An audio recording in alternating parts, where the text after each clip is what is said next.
Another typhoon in the making? Hala, pagkatapos ng dalawang bagyo, may isa na namang typhoon ang posibleng papasok dito sa Pilipinas. As you can see, tignan niyo yung announcement ng Pag-asa, yung post nila as of 6 p.m. November 3, 2024. So, nakita nila yung forecast track ng bagyong ito na papunta at papalapit sa Luzon. So, ibig sabihin, apektado na naman kami.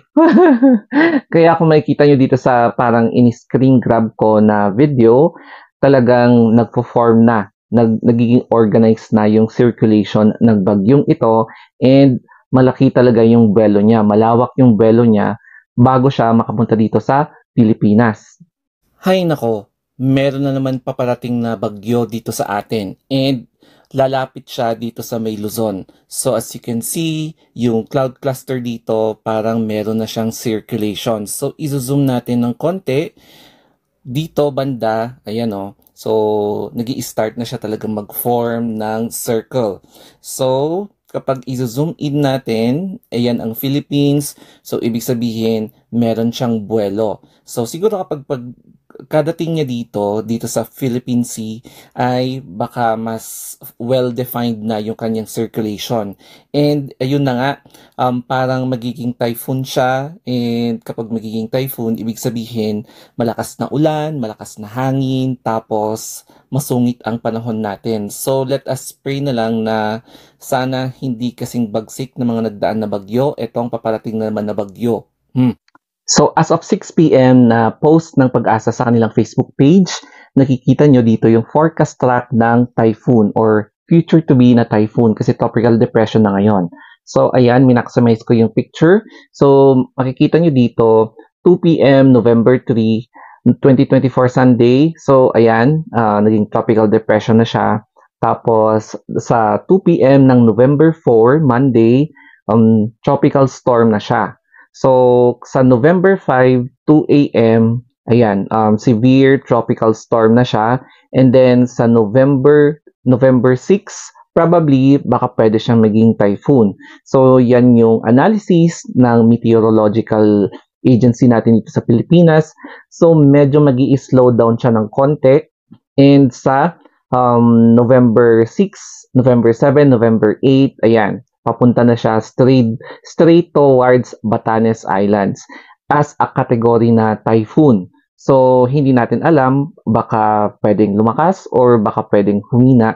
Pero yan yung na-forecast na 5-day, ilang days to? 1, 2, 3, 4, 5. Yes, 5-day forecast ng Pag-asa. So, kailangan nating maghanda ulit kasi siguradong susungit ang panahon dito.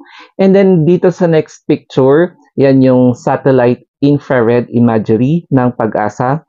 So, I'm sure ito yung in-screenshot and makikita nyo dito yung circulation na ng tropical depression na in which uulitin ko na naman sasabihin na meron siyang buwelo papunta dito sa Luzon. So, kami na naman ang apektado dito kasi dito yung direction ng bagyo.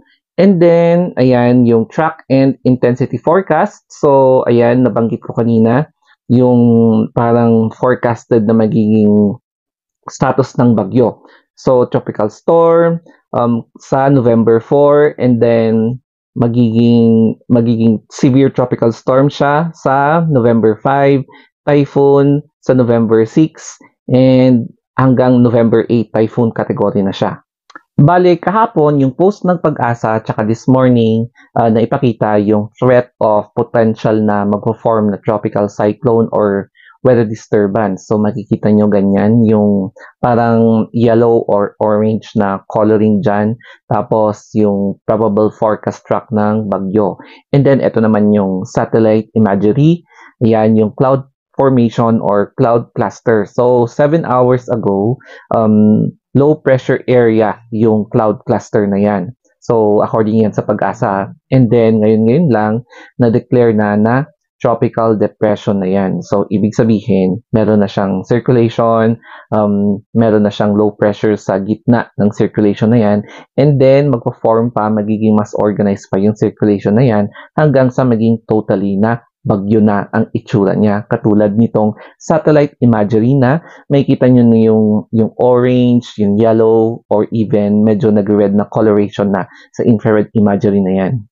Enjoyin na lang muna natin ang ating holiday season, holiday break ngayong undas. Kasi pagbalik natin from holiday, mag-prepare na tayo kasi nga meron na naman paparating na isang weather disturbance. Okay, so enjoy your holiday, keep safe, and have a nice day. I-follow nyo na lang ako sa ating Instagram account, tsaka ating mga social media, YT, FB, TikTok, Twitter. So thank you guys. God bless.